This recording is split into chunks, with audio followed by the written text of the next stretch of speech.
going to read the questions before you hear each extract. And you'll hear each extract once only. Complete your answers as you listen. At the end of the test, you'll have 2 minutes to check your answers. Part A. In this part of the test, you'll hear 2 different extracts. In each extract, a health professional is talking to a patient. For questions 1 to 24, complete the notes with information you hear. Now look at the notes for extract 1. Extract 1. Questions 1 to 12. You hear a knee specialist talking to a new patient called Jason Riley. For questions 1 to 12, complete the notes with a word or short phrase. You now have 30 seconds to look at the notes.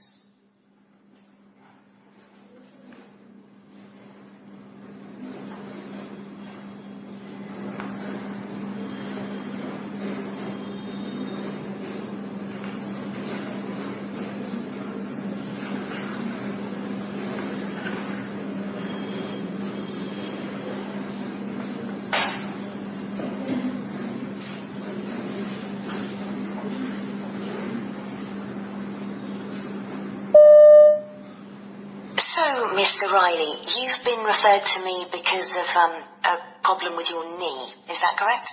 Yes, it's my right knee. It's very painful. Okay. I've got some information here from your GP who's treated you for bursitis. But can you tell me about how this developed and what's happened so far? Well, about 2 years ago now, my knee, this knee, swelled up and was really big. It didn't hurt. And it just looked really strange.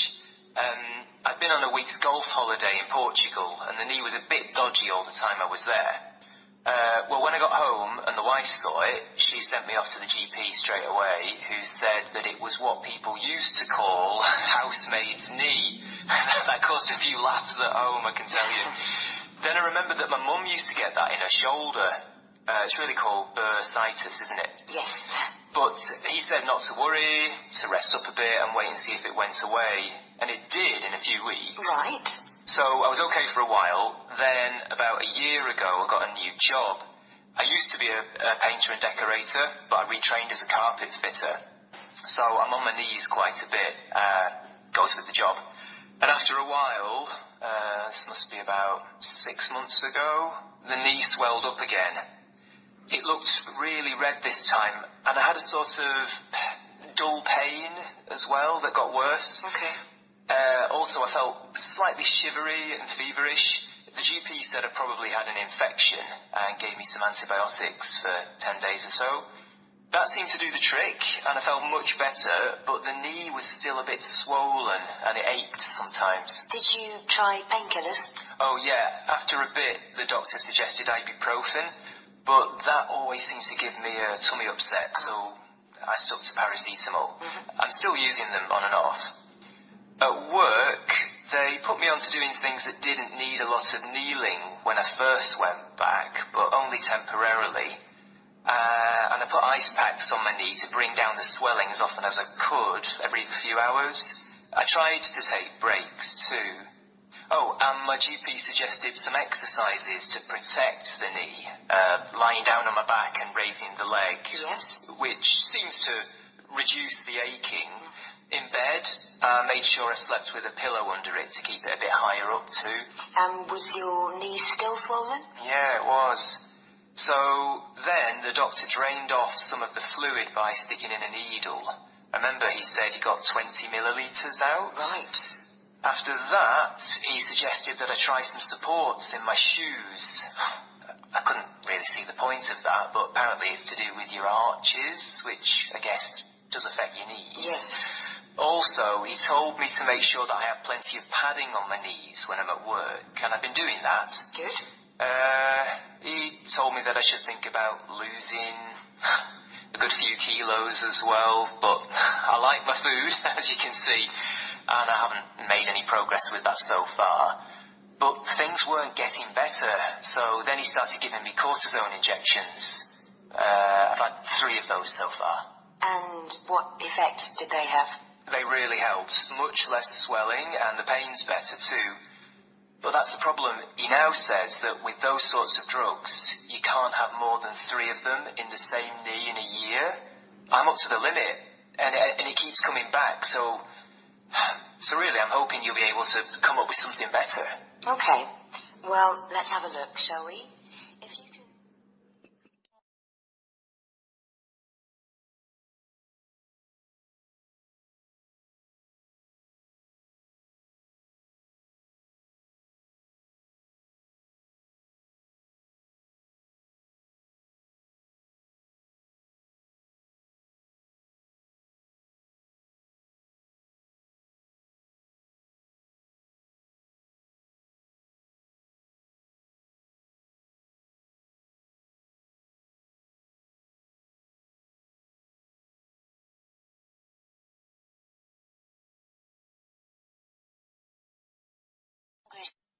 Questions 13 to 24. You hear a neurologist talking to a new patient called Sylvia Gunn. For questions 13 to 24, complete the notes with a word or short phrase. You now have 30 seconds to look at the notes.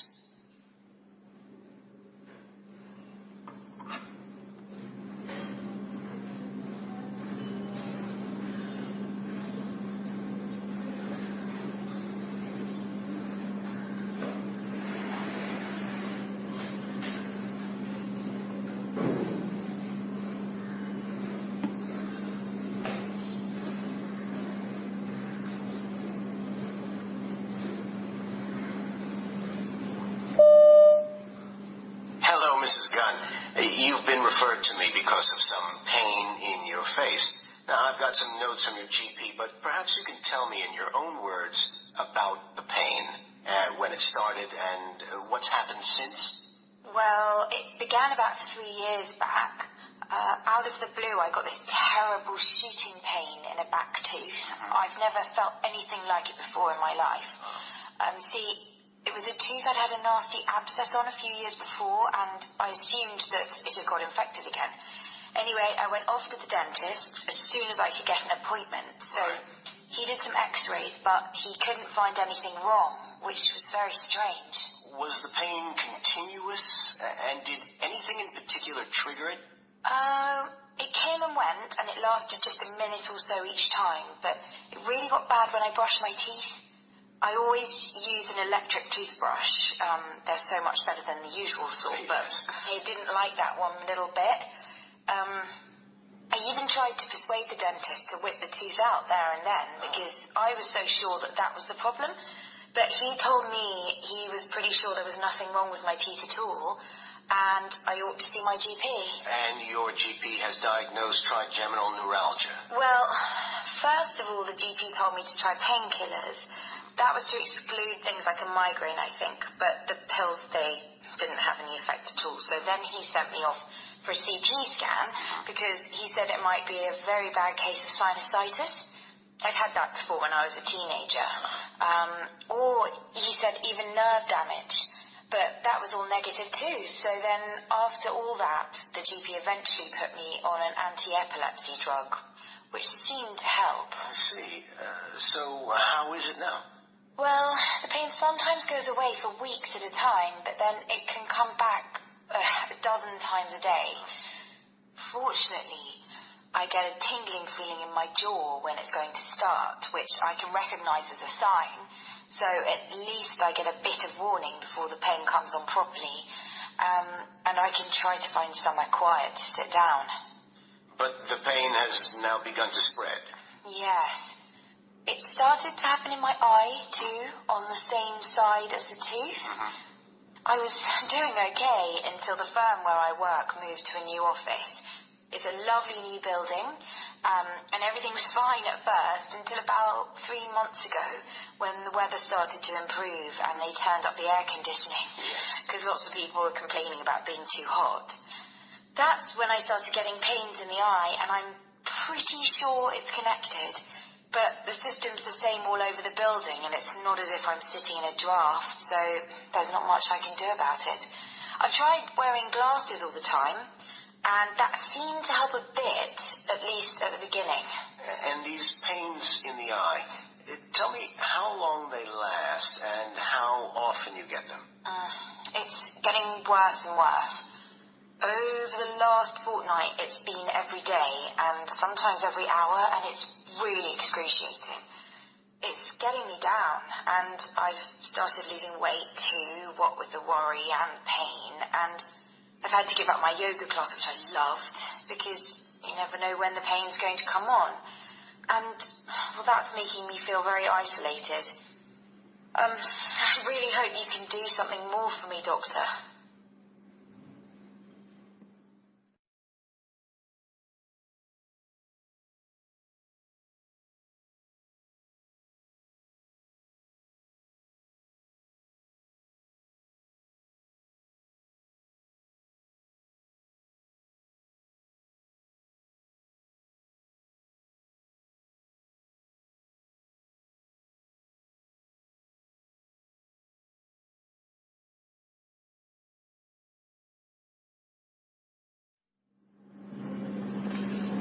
Part B. In this part of the test, you'll hear 6 different extracts. In each extract, you'll hear people talking in a different healthcare setting. For questions 25 to 30, choose the answer A, B, or C, which fits best, according to what you hear. You'll have time to read each question before you listen. Complete your answers as you listen. Now look at question 25. You hear 2 nurses conducting a patient handover. Now read the question.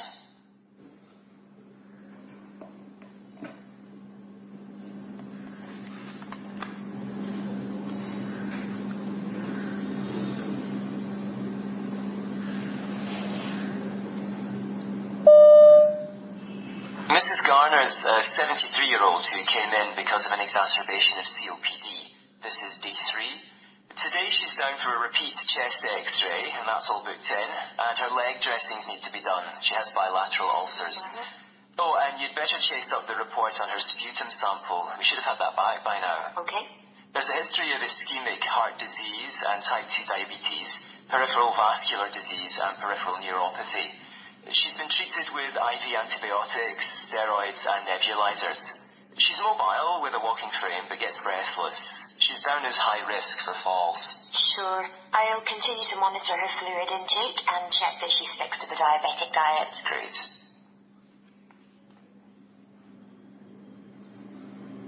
Question 26. You hear a GP talking to a patient. Now read the question.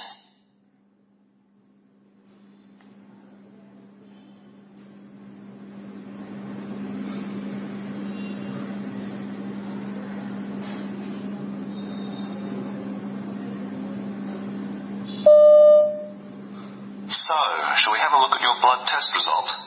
So, what we're testing for is the level of hemoglobin in your blood. Now, just to show you, the normal range for women is between 11.5 and 16 grams per deciliter. Oh, yes. And this is your level of hemoglobin. It's 8.7. Oh, I see. And what this tells us is that you're suffering from iron deficiency anemia. Oh, yes. I thought that might be the case. That would account for the lack of energy and the, lethargy. I think that's what you called it last time. So perhaps I need to look at my diet, increase my iron intake? Well, what I'd like you to consider is taking a course of iron tablets. This can be a really effective treatment for the condition, and what it does is it supplements the amount of iron you're getting in your diet. So does that mean I can go on eating normally? Not necessarily. I think we'd better run through what that phrase means in your case before I answer that question. Okay.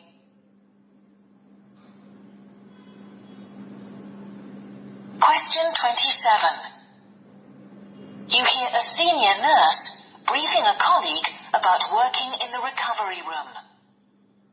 Now read the question.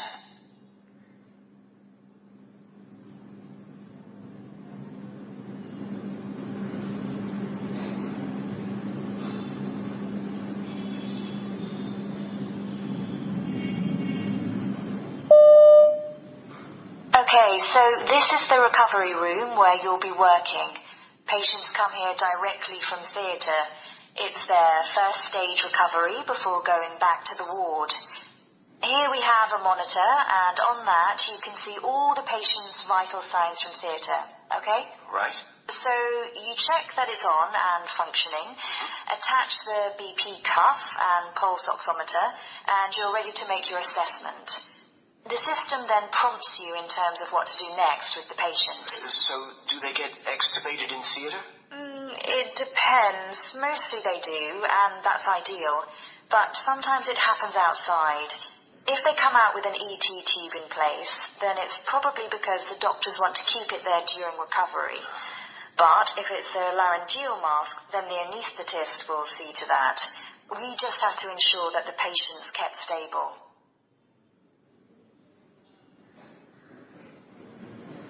Question 28. You hear a dentist talking to a patient. Now read the question.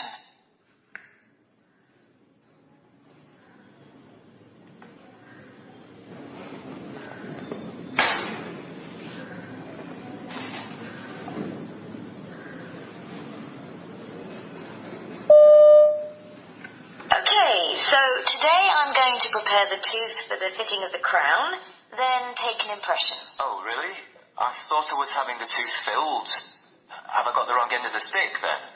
Okay, well, if you remember, last time you were here, we discussed the various options for the tooth because there's already a big filling in it that's fractured. Yeah, and I thought you said you'd be replacing the metal filling with a tooth-coloured filling made out of some sort of composite material. Oh, yes, I see. Actually, what we discussed was either a new metal filling, which may or may not stand the test of time because there's going to be a lot of stress on what's left of that tooth, or go for a tooth-coloured crown instead, which would be more robust. And is that what you quoted for in terms of the price? Oh, yes. Okay, let's go for it then.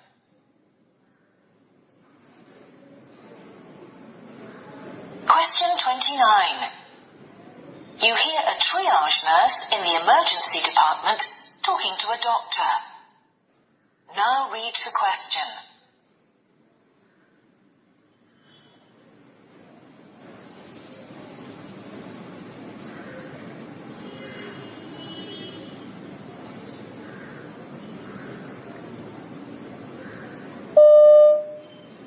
Excuse me, Doctor. I'm getting concerned about one of the patients I've triaged this evening. He came in with pain in his right shoulder going down the arm, and I put him down for an ECG and blood work. But he's now saying he feels feverish, and he's asking me how long it's going to be before you can see him. I see. How long's he been waiting? Around half an hour. The thing is, he's got an infected wound on his leg. Says he's had it for a while, and it doesn't seem to want to heal. He didn't tell me about this initially. I've looked at the wound, and there's clearly inflammation and some discharge. But what's worrying me is that his speech is getting rather slurred, so I'm concerned that it might be sepsis. I think we should move him up the list. Okay. Thanks for flagging this up. I'll take a look at him straight away.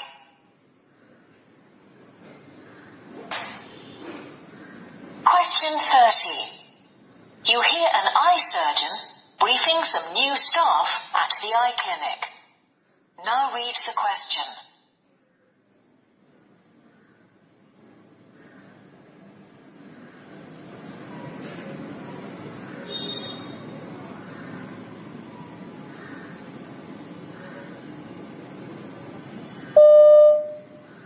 One of the biggest challenges for us can be deciding what's normal and what isn't. Looking at the back of people's eyes, as we do all day, what strikes you is the enormous variety of shapes and sizes you see there. The optic nerve may be oval, it may be round, or it can be irregular in shape, and all of that can be perfectly normal. So we get lots of referrals, particularly of children, where an optometrist observed something a bit funny at the back of the eye and they want us to check it out. Well, that's fine. If they err on the side of caution, that's better than missing things. And from our point of view, it's all worthwhile. After all, it's only by looking at a great many healthy eyes that you learn to diagnose the problems that we need to deal with.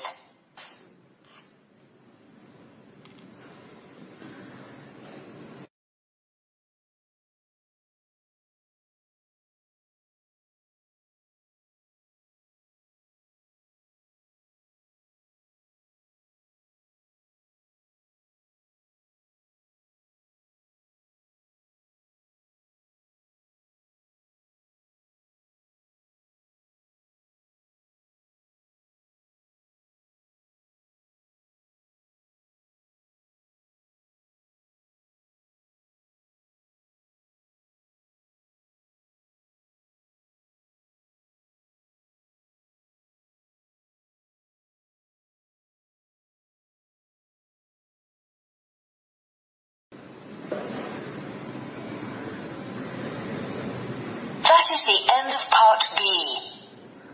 Now look at Part C.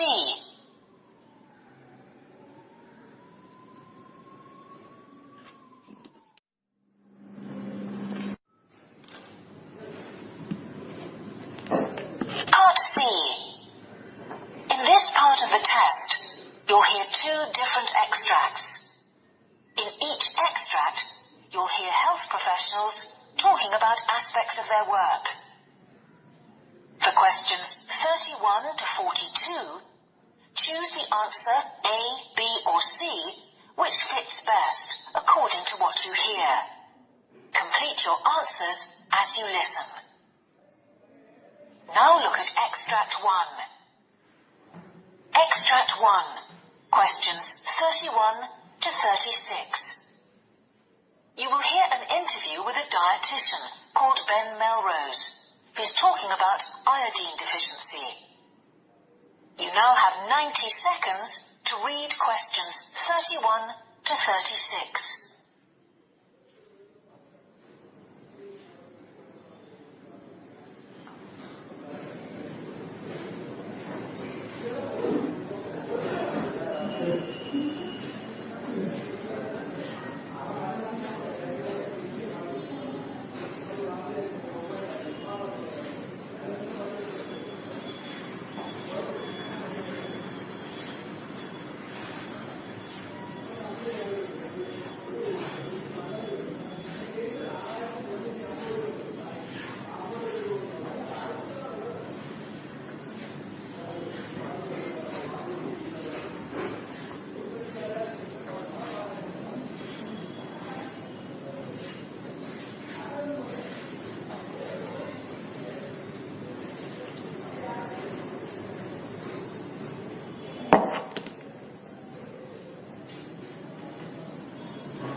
My guest today is a dietitian called Ben Melrose, and today we're going to be talking about iodine deficiency and some of the medical consequences of that.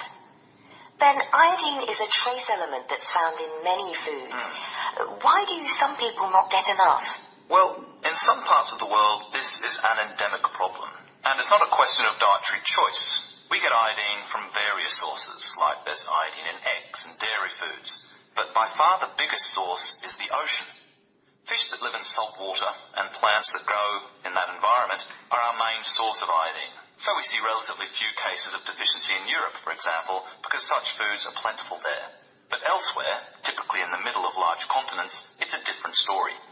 There, people simply don't have access to sources of natural iodine. Obviously, poorer people in those regions are most likely to suffer deficiencies, but everyone's affected to some degree. And the consequences of iodine deficiency can be quite serious, I imagine. Yes. Classic symptoms are things like muscular weakness, not being able to focus on the task in hand, and also a tendency to feel cold, even in hot weather.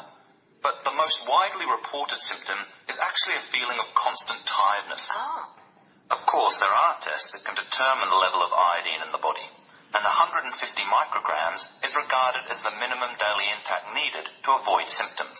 And there are related conditions. A typical one is an enlarged thyroid, what's often called a goiter. So you've worked in South America then, where I think it's quite common to see patients with a goiter. That's right. The case of one of my own patients illustrates this very well. Let's call her Mirabelle. Mirabelle's a middle-aged woman whose home is high up in the Andes Mountains. She lived in Europe for a number of years, where she enjoyed a varied diet and good health. When she and her husband went back to their native country, however, they returned to a remote region and tended to revert to the local cuisine, which is lacking in iodine. As they hadn't suffered any of the symptoms of iodine deficiency before they left for Europe, they didn't feel any particular need to worry about their diet now. But I believe she developed a goiter. Well, what happened was she started to have problems sleeping. She'd wake up in the middle of the night with discomfort in her legs, and then she started to get a sore throat. At first, she assumed it was flu, but the symptoms persisted. Then one day, she noticed a slight swelling on her neck. At first, she couldn't believe it. The family were eating lots of river fish and fruit, so a diet that was healthy enough in many ways, but crucially lacking in iodine. Knowing this, she'd been taking multivitamins since her return, so was initially skeptical until a test confirmed this was the cause. So, were you able to help Mirabelle? I was able to work out a diet for Mirabelle that made the most of the natural sources of iodine that were available to her. I also encouraged her to eat Brazil nuts. These are a good source of selenium, which actually helps the body to absorb the traces of iodine which are present in other foods. Oh. I also advised her to steer clear of certain processed foods, like bread made with flour improver, because these actually impede the body's ability to absorb iodine. I left it up to her whether or not she continued with the multivitamins. So, what conclusions do you draw from Mirabelle's case? What it made me think was that millions of people on this planet must be existing on the brink of iodine deficiency, and that's a cause for concern. Like Mirabelle, when you're young, the body can cope, but this takes its toll with time. Another thought I had was, did Mirabelle become more susceptible to the effects of iodine deficiency as a result of the iodine-rich diet she'd enjoyed in Europe? I couldn't say, but that certainly seems to warrant further study.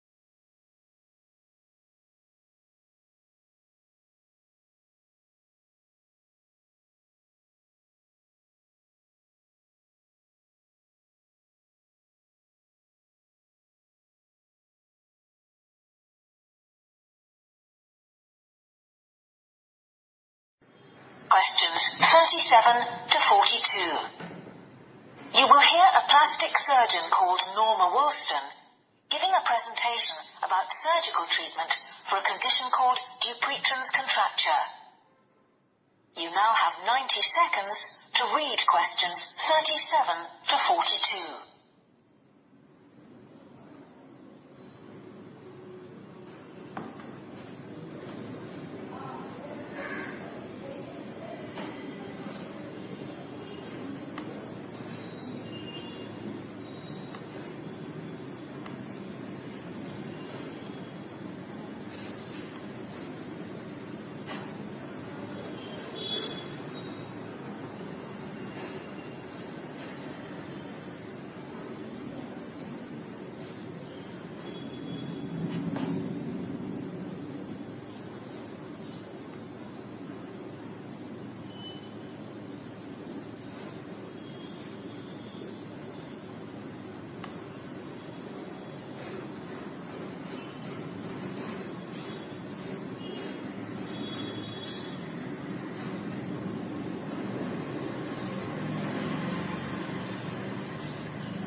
name's Norma Woolston, and I'm talking today about surgery for a condition called Dupuitran's contracture, with a particular reference to a case I treated recently. Dupuitran was first described by a French physician of that name in 1834. It's a condition in which one finger becomes increasingly bent in a flexed position. The first sign is a formation of small hard nodules in the palm of the hand, but early diagnosis is relatively unusual because there is no associated discomfort. In its early stages, the condition may respond to steroid injections and physical therapy, but this doesn't necessarily halt its progression. The affected finger often becomes increasingly bent and can no longer be straightened. But patients tend to present with the condition only when manual dexterity is compromised, by which time surgical intervention is indicated. My patient, let's call him Eric, presented with quite an advanced case of Dupuytren's affecting the little finger of his right hand, a relatively common site for the condition. Although a physical examination revealed that he was also developing the first signs in the thumb on the same hand. Eric was then a 61-year-old office worker who used a keyboard regularly. There isn't very much published so far on the causes of the condition or what might exacerbate the symptoms, but the digital age doesn't appear to have resulted in an exponential rise in the number of cases reported. Eric was finding the condition inconvenient and uncomfortable rather than painful. It was becoming tricky shaking hands with people, and holding a pencil was becoming a challenge. Eric didn't recall any family history of Dupuitren's. That's not unusual, but doesn't in itself mean that there was none. Indeed, we know that the condition is often present across the generations of one family. But because patients don't typically develop symptoms until late middle age or later, it often goes undiagnosed or doesn't develop to the point where it requires treatment. Indeed, mild symptoms are often attributed to mild arthritis or the general effects of aging and wear and tear. Nor did Eric report any of the other associated risk factors, such as smoking, diabetes, or low body mass index. It's worth noting, however, that he was of classic Northern European appearance, tall and fair-skinned, and Dupuitren's is known to be much more common amongst Northern Europeans than in other populations. In Eric's case, the condition had progressed to the point where surgery was indicated. It was clear to me that what was required was a fasciotomy to straighten the finger. Eric had some misgivings about this, as he'd heard about less invasive treatment options. But I explained to him that, taking into account the extent of development of the diseased tissue and the specific site, this was the only option, and he agreed to go ahead with the procedure.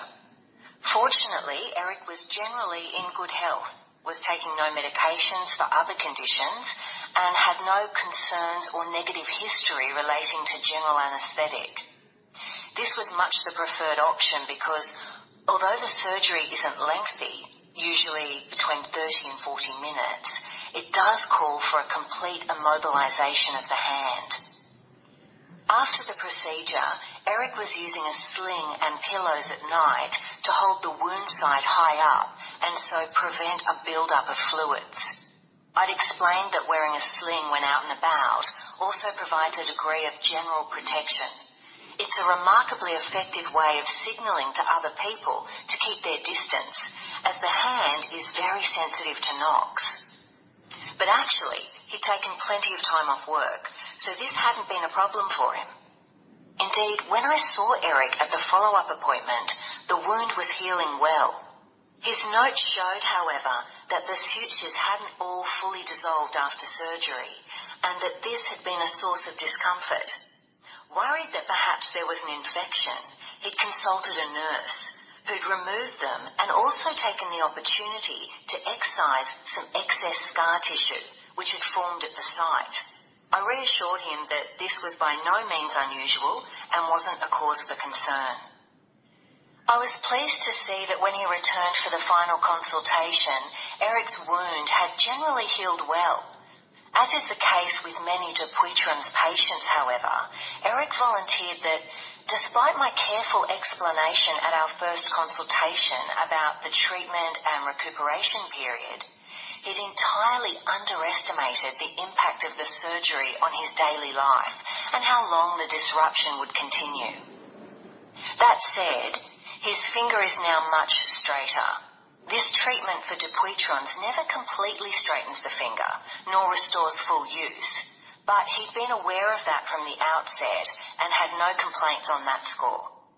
So far, apart from the initial indications in his thumb, there is no sign of recurrence, although this is relatively common, especially over time.